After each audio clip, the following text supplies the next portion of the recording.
Cinema Classics is brought to you by the Gateway Film Center, 1550 North High Street, Columbus, Ohio.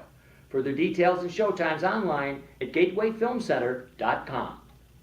The award-winning Cinema Classics is produced by John DeSando and Johnny DiLoretto, who by extension are award winners. Listen to our shows online at WCBE.org. I'm John DeSando. And I'm Johnny DiLoretto.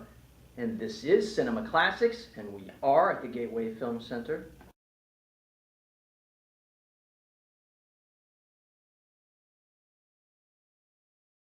Like his notion of himself became so outsized that the only way he could fill it was to physically take up that space. What a nice metaphor. He was just an appetitive man, and he loved ice cream and hot dogs. And he could be caught anytime at 3 in the morning. Some self-loathing, though? Do you think somebody who destroys their beauty like that? His dad used to beat him, among other things, and I think he was a military guy. His father? His father, I don't know. Yeah, yeah. And so theoretically, he's fighting his father through his whole life. In fact, shown in this article says that there's 2 Brandos.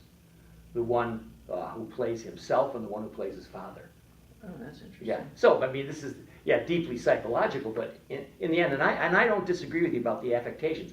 And I'll be darned if I don't criticize him for this whole mumblecore thing. Huh. Mumbling was, I think, the hallmark of that. What should we say? See, I never thought he was mumbling. I mean, I think it was perceived as mumbling because it was more quiet. It wasn't theatrical.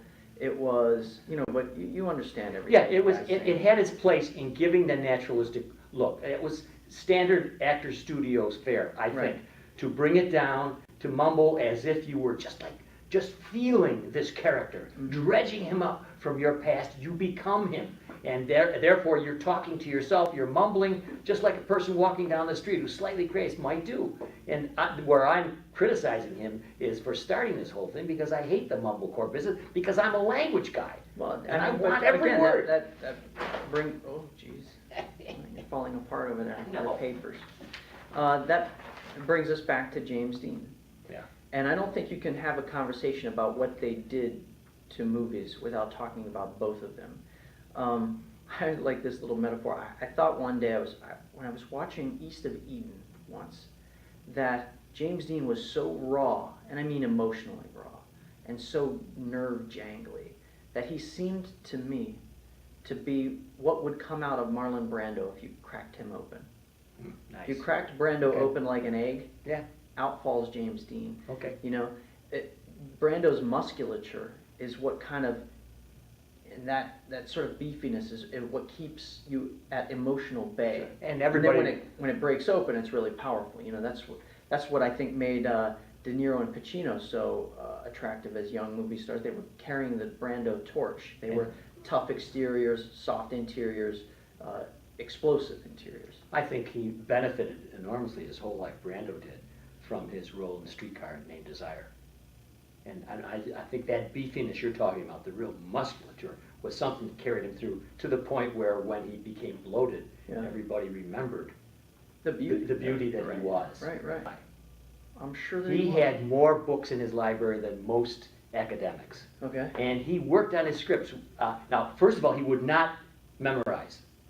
So he had the lines tacked up all over the place, on the baby's diaper, everywhere, because he said it actually pulled him away from the naturalism that he wanted to. So he would memorize.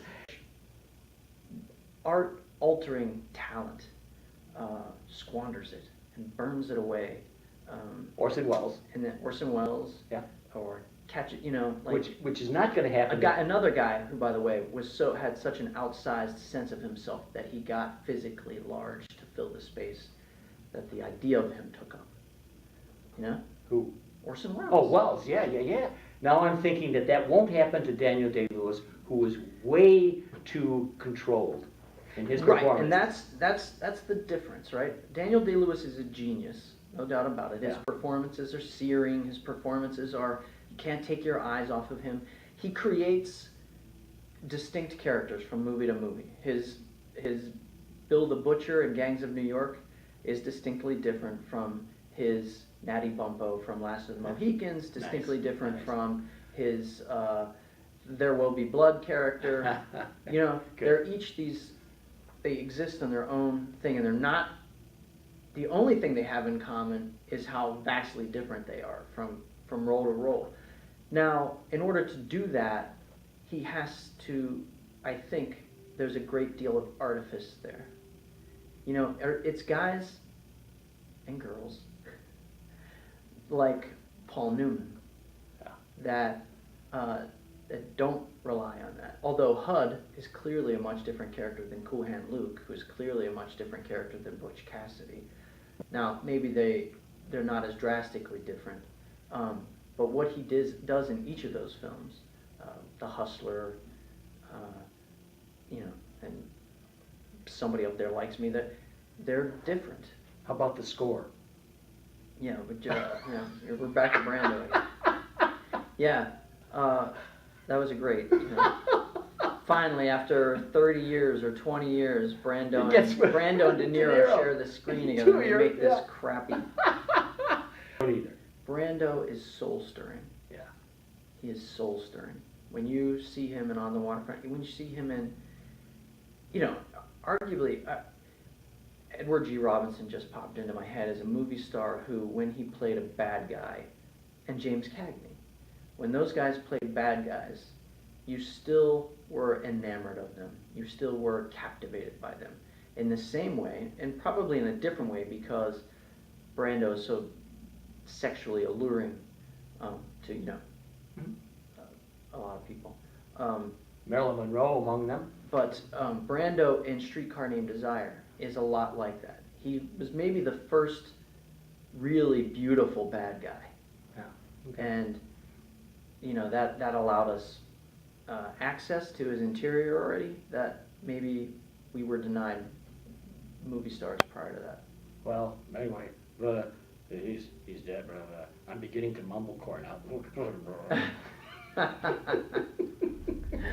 Oh, man. Well, this show is all over the place. I wish you luck in the editing process. Yes.